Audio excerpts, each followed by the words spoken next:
Bonjour François.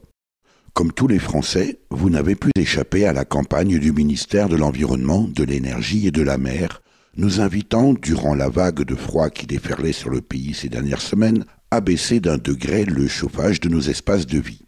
Très bien, et je souscris à l'initiative.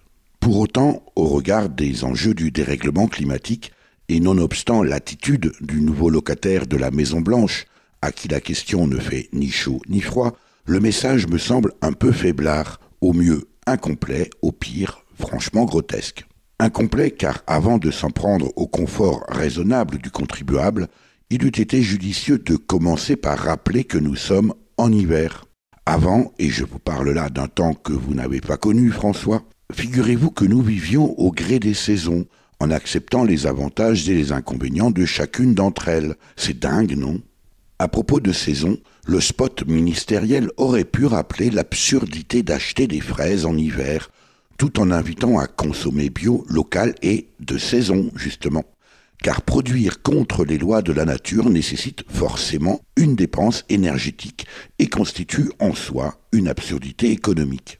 Et puisqu'il avait la parole, le ministère de Ségolène Royal aurait pu en profiter pour rappeler aux agrochimistes que leurs engrais, outre leur impact ravageur sur l'environnement, proviennent du pétrole.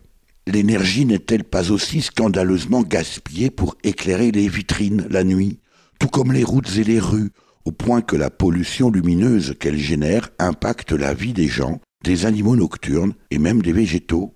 J'aurais aimé ce même spot il y a un peu plus d'1 mois, lorsque les mairies installaient de fabuleuses guirlandes de Noël, que certaines ont d'ailleurs curieusement oublié de décrocher, même en cette fin de mois de janvier. À Noël encore, inviter les parents à vérifier la consommation énergétique des jouets qu'ils offrent à leurs enfants. Même la consommation d'Internet aurait dû être mentionnée dans le message du ministère, tant le système est énergivore. Car, mise bout à bout, l'ensemble de ces mesures, et j'en oublie, alliées à l'augmentation de l'efficacité énergétique des nouvelles technologies, et le tout appuyé par une volonté politique forte, permettrait à la France de disposer d'un mix énergétique composé à 100% d'énergie renouvelable d'ici 2050. N'en déplaise à M. Trump, c'est en tout cas ce qu'affirme l'association Negawatt dans le rapport d'experts qu'elle vient de publier il y a quelques jours, intitulé « Scénario Negawatt 2017-2050 », à lire sur negawatt.org.